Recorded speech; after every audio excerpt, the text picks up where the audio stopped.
what is this project about? So usually the way I want to explain this is I want to start off from the big picture and then go down to the nitty-gritty details. So in essence, this project is all about neurobiology, which is a focus of my major. But what exactly is neurobiology, specifically developmental neurobiology, which is a type of neurobiology that focuses on how the brain develops when you're a fetus all the way to a grown human being. How does that happen? Both on the anatomical level and the cell and molecular level. That's the big question we're trying to ask here. And that's basically what my research project is focused on. So developmental neurobiology is a study of how the brain becomes a functional organ by investigating the mechanisms of growth behind it, both at the cell and molecular level, as well as on the macroscopic level. So here on the left, I have a picture of clusters of neurons that are coming together, and then from newborn all the way to when the newborn turns 24 months old. And you can see that all these neurons are starting to form more connections, or connections are starting to become more complicated. And that's the way like the brain develops on a cellular level. Like you have first on this side, you have very few neurons, but then they start to multiply and their connections start to branch out, kind of like an octopus. And you can see here that this is a macroscopic fetal brain development. So you see that first it's pretty small, like at 25 days, but then you see the way it shapes to become the brain that we know and love at 9 months.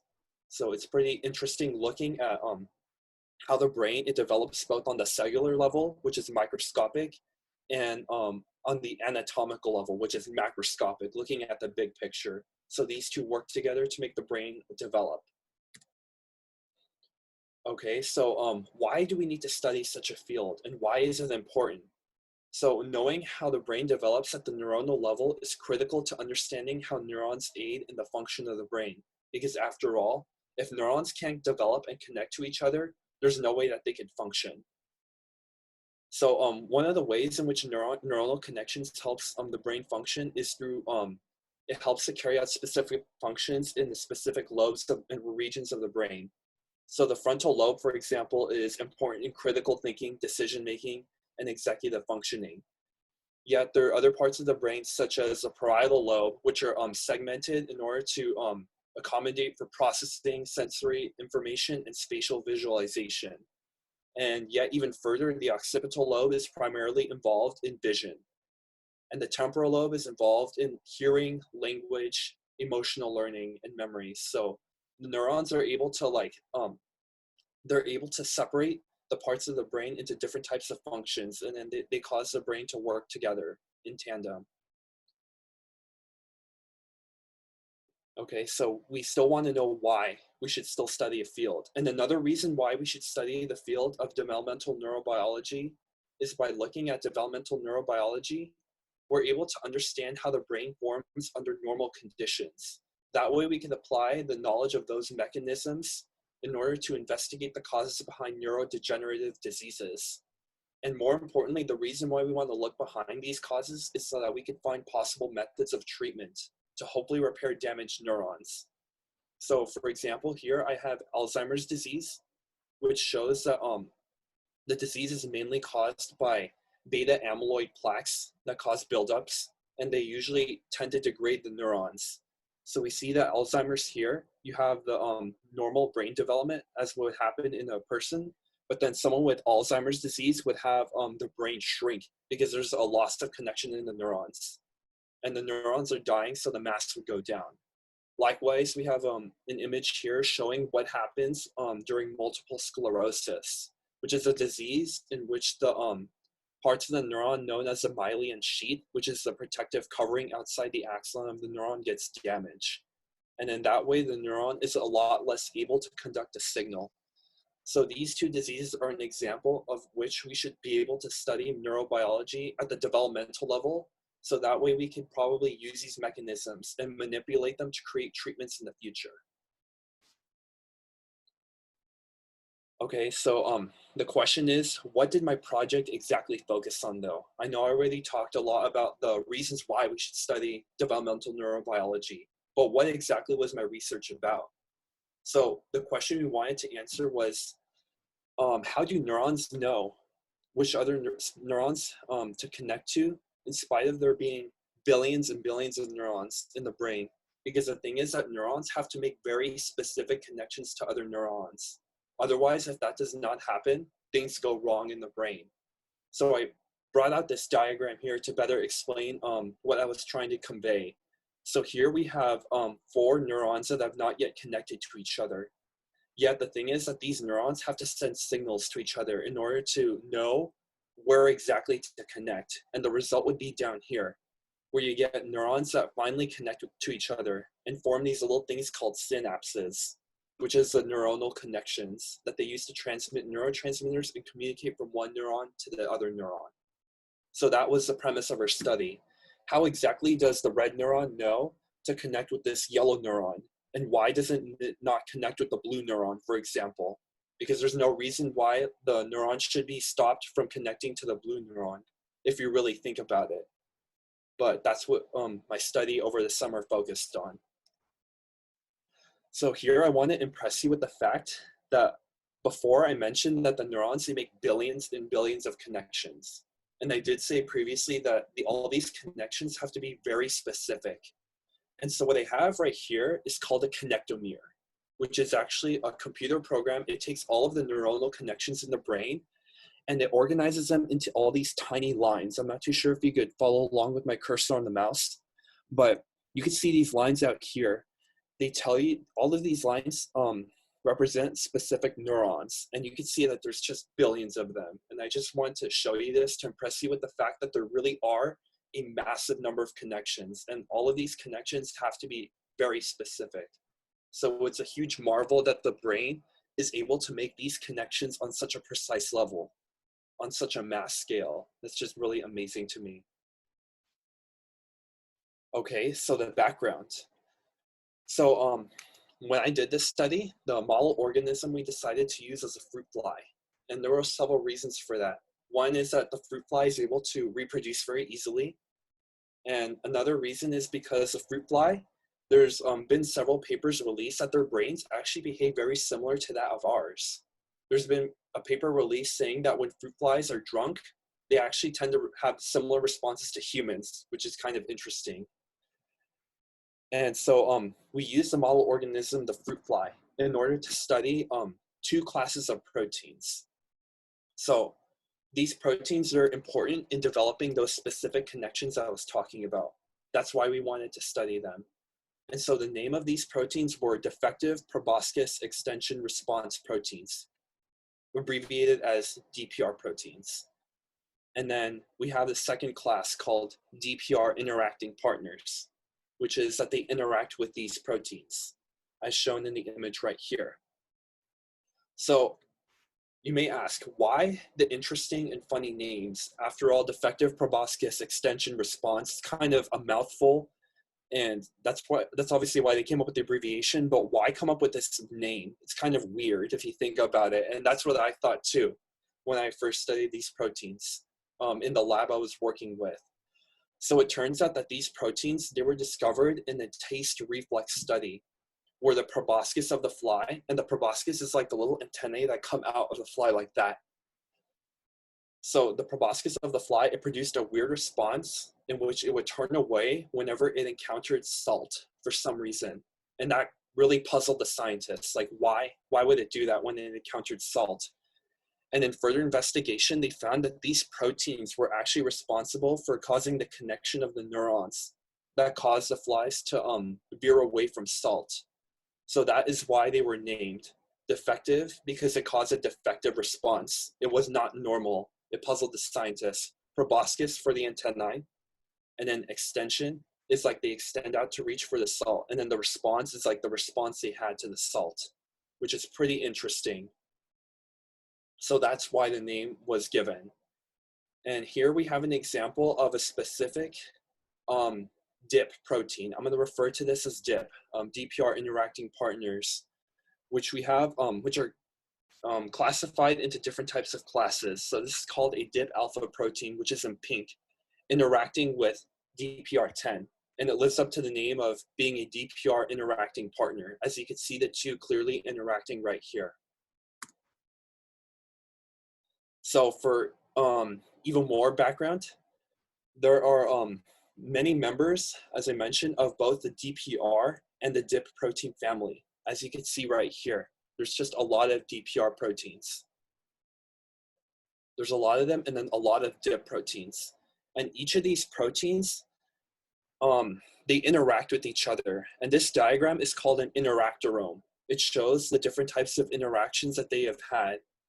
And not all of these interactions are known, and there's still more studies being conducted in order to understand all of the interactions being made between all of these proteins. But you can see from this interactome that these interactions get complex very quickly. And that's why it's very, a bit of a challenge to study.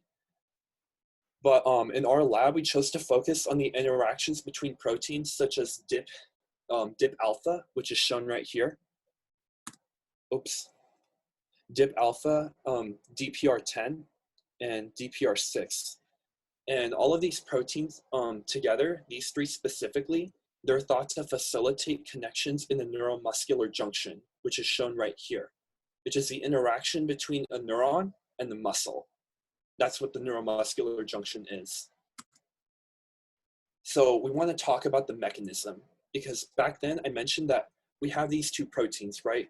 And that they interact with each other. And I mentioned in the previous slide going back that these neurons have to connect to each other in a very specific way. So the question now becomes is how do these proteins specifically cause synaptogenesis? That is, the neurons coming together to form connections. So it's believed that these proteins, they actually secrete signals to the other neuron, the other specific neuron which possesses the other specific proteins to connect with. It's kind of demonstrated in the image below, where you have this protein representing DIP alpha and this one representing DIP10, and they both send signals to a distal neuron that's far away. They both send signals to each other. And in the next image, what you have here is that you have actin cytoskeleton fibers that really push the neuron to go out to reach the other neuron. Because the thing is that cells, they're made up of skeletons, just like we are in the human body. And just like our skeletons grow, cells have skeletons that allow them to grow too. So these proteins, they send signals inside to tell the actin to grow towards the other neuron. And that's how they get closer to the neuron. They grow towards where the signal is being received from the other neuron. And by doing this, the actin cytoskeleton fibers, they'll eventually push the neuron in the direction of where the signal is coming from. And by doing that, they're able to form a connection with the neuron at the synapse. And the synapse, by the way, is when the axon of one neuron, it connects with the dendrite of another neuron. And that creates a synapse. Although synapses can also be connected with the axon of one neuron to the cell body of another neuron, or the axon to yet even an axon of another neuron. Though it's most commonly known that they connect from axon to dendrite of another neuron. And that's how they're able to make connections with one another using these proteins as well as the actin cytoskeleton to grow. And then by doing that, they're able to transmit an impulse as being shown. And that allows the neurons to become fully functional. Okay, so we've had a couple methods in order to approach this study. So one is that we wanted to use CRISPR-Cas9 technology to create knockout mutants.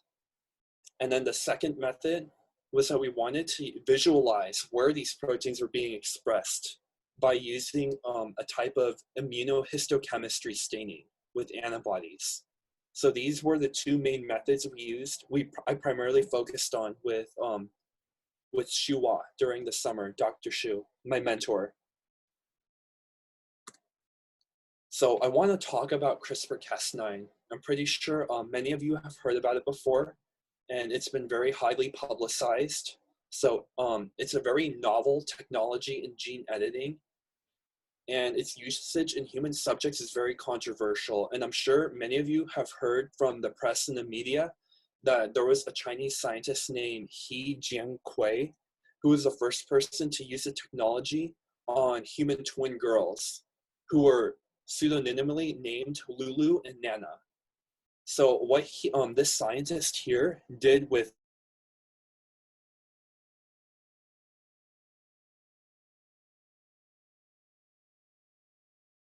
CR5 receptor. And this is an important receptor because the virus HIV uses this receptor in order to infect T cells. And HIV, currently, we do not have a cure for it. There are some populations around the world that are immune to HIV because they do not have this receptor. So the scientists thought, oh, I'm just going to get rid of this receptor. And by getting rid of this receptor, these two twin girls will be HIV immune. And it actually successfully worked. He did it. But of course, many people criticized him for taking too much of a leap forward by going straight into testing human subjects when he really shouldn't have. So that's why this technology has become quite famous for that reason. Even though gene editing technologies have been around for quite some time, there hasn't been a technology that's really made editing as easy as CRISPR-Cas9. And that's why it's really hit the news and become really big. And it's also a reason why we decided to use it in the study, because it's relatively easy to use. You can now outsource the work to another lab. Okay, so the question is, how does CRISPR-Cas9 work? So before I delve into the exact mechanism of CRISPR-Cas9, we need to understand the goal of the gene edits. So we knew that a specific DIP known as DIP alpha interacted with DPR6 and DPR10. And we knew that the combination of these three proteins are responsible for neuronal formation at the neuromuscular junction, as mentioned before. But we didn't know exactly the specific role of DIP alpha. We knew the role of these three proteins when they came together, but we didn't know the role of them separately. And that's why we wanted to use these knockouts to study them.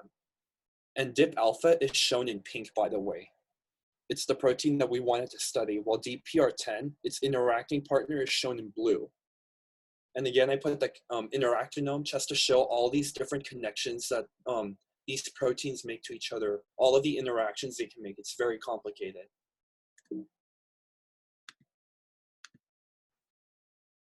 Yep, shows all of them. Okay, so I want to answer the question, what is a knockout? So a knockout is a common term used in biology, and it's basically to make mutations that create non-functional proteins. The purpose is to determine the function of a protein by seeing what happens when you take it away. So here, for example, you have a functional protein A, which is represented by pink. It binds to a substrate such as B, which is in orange. But if you create a knockout, protein A can no longer bind to protein B. Thus, it's rendered non-functional. And that's what we're trying to do with this study. So here, I kind of want to explain how the mechanism of how proteins are made. So first, you have DNA, which is inside the nucleus. And then here we have the DIP alpha gene, which is the gene that we're interested in knocking out. That means we want to render the final protein product non-functional. And then here we have RNA polymerase, which is an enzyme that's going to go into the DNA, and it's going to create this thing called messenger RNA, which is single-stranded. And then this messenger RNA is going to find a way to exit the nucleus, like so. And it's going to travel out to this region called the cytoplasm, where it's going to encounter a ribosome. And this ribosome is very important because that's where protein synthesis occurs. And so here, the mRNA is being read through the ribosome between the large and the small subunit. And as that happens, a bunch of proteins, amino acids, are being generated here. And by doing that, the protein is going to start folding into its final completed product, where it's going to become the DIP alpha protein. And this whole process is known as a central dogma of science. That's what a lot of biologists like to call it, which is DNA to mRNA to protein. That's usually the process by which all this happens. So we see that this gene here, depicted previously in the PowerPoint, is responsible for making the functional DIP alpha protein. But the idea with the knockout is that we want to introduce a mutation represented by red. Red means that there's been some sort of change in the gene that renders this protein non-functional. So it's going to do something to the binding site where it changes it up and the protein is useless, basically. So that's what our goal for this study. So Keeping this in mind, I want to explain now exactly how CRISPR-Cas9 works. This is the way we did it during the summer in our lab. So in order for this to happen, we need a few ingredients. We need the host DNA, which is the DIP alpha genome. We need the host DNA, and we also need a cassette plasmid, which I will explain later on, but it's pretty much like a plasmid that contains our desired gene of interest. And then we have a guide RNA, which is used to help guide the Cas9 protein. And the Cas9 protein down here is responsible for making the cut in the DNA, just like that, it snips it. And then we have a recombinase, which joins the DNA together. And we have a donor plasmid, which has our final gene product. So we have a bunch of ingredients here. Okay, but how do they all come together to make the final product? So here, we have our host DNA right here that we want to edit. And right here we have our guide RNA, which is incorporated into Cas9. And you could kind of think of guide Cas9 as a missile, but missiles need to have a place, they need to be directed to a specific target. And guide RNA is going to bind to a complementary sequence on the host DNA, and it's going to tell the Cas9 protein, okay, please cut here. I need you to cut exactly right here so that we can make the edit. So that is exactly what's going to happen. We have the Cas9 protein coming in towards the where the desired cut is to be made, thanks to the guide RNA guiding it right there where it needs to be.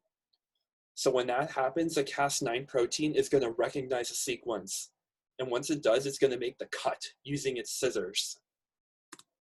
So it makes a cut, a double-stranded cut in the DNA, just like that. And in biology, a double-stranded cut in the DNA is very bad.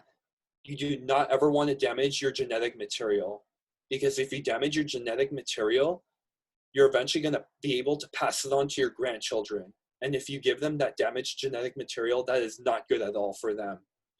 So the cell has a couple of mechanisms to prevent this. And as you can see, I drew a couple of green sites here. Now you may ask, why is that important?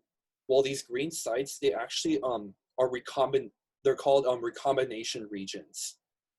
And the thing is that the cell has two pairs of chromosomes.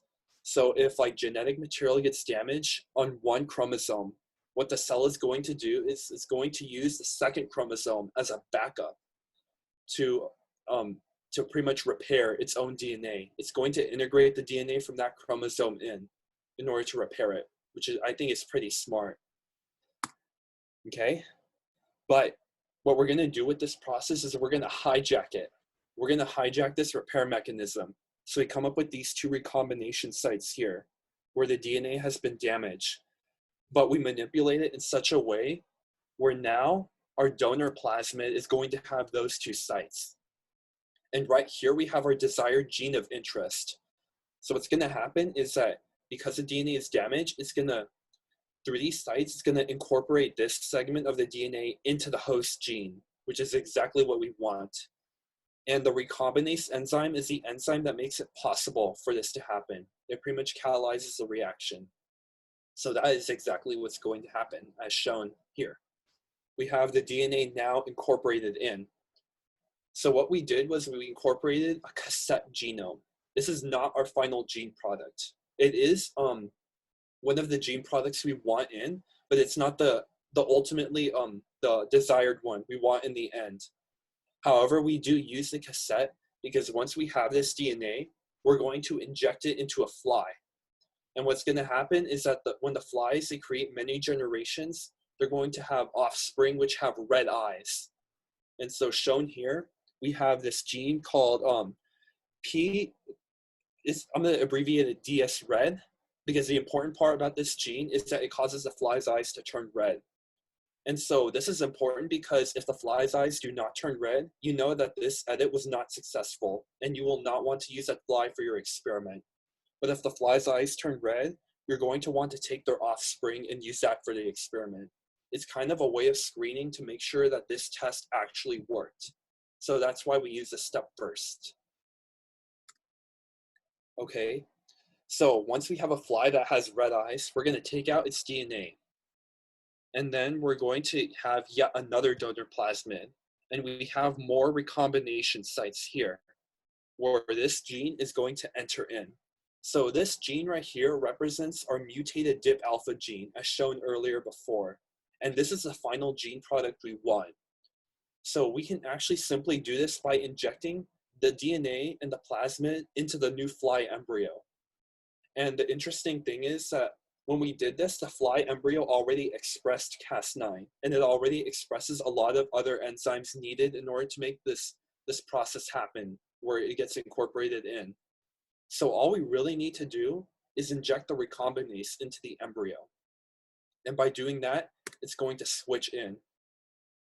It's going to get incorporated, and now we have our final gene edit. So now we're able to produce our mutant, our non-functional protein, which is what we're after. Okay, and the question now becomes, after we've produced the non-functional protein, we have the product. I'm gonna go back. We have the product back here, our non-functional protein. But the question is, how do we actually see it? Because what's the point of producing a non-functional protein if we can't see the results? So the way we do this is that we need to know exactly where the location of these proteins are, so we can lead to the explanation of the types of neurons they're found in. So we know we need to have some way of visualizing them, not just changing the gene, but also we need to be able to see where they are in order to be able to express them as data, which can be published in papers. So the way we image these proteins is by using an antibody staining, shown in the diagram below. But however, to make visualization efficient, we need to tell the DPR gene to be expressed as a fluorescence protein, so that we can see where the DPR protein would be normally expressed. So the way this works is that we have two different chromosomes here in the fly generation. So what we do is that we make more edits where we put the DPR gene as a promoter. And the promoter is a region where the RNA polymerase will bind to and make a transcript to make the protein. And then what we have here is the GAL4 gene that produces a GAL4 protein. And this protein, what it's going to do, it's going to come out here, and it's going to bind to this promoter, which is a UAS promoter. And it's going to cause expression of this gene, which is called, this protein called MCD8. It's a gene that produces this protein. And by having this protein, we're going to associate this DPR gene expression with this expression of this fluorescent protein. So that way, whenever this specific gene is expressed, this protein will this fluorescent protein will light up, letting us know, hey, this gene will be expressed in the final product.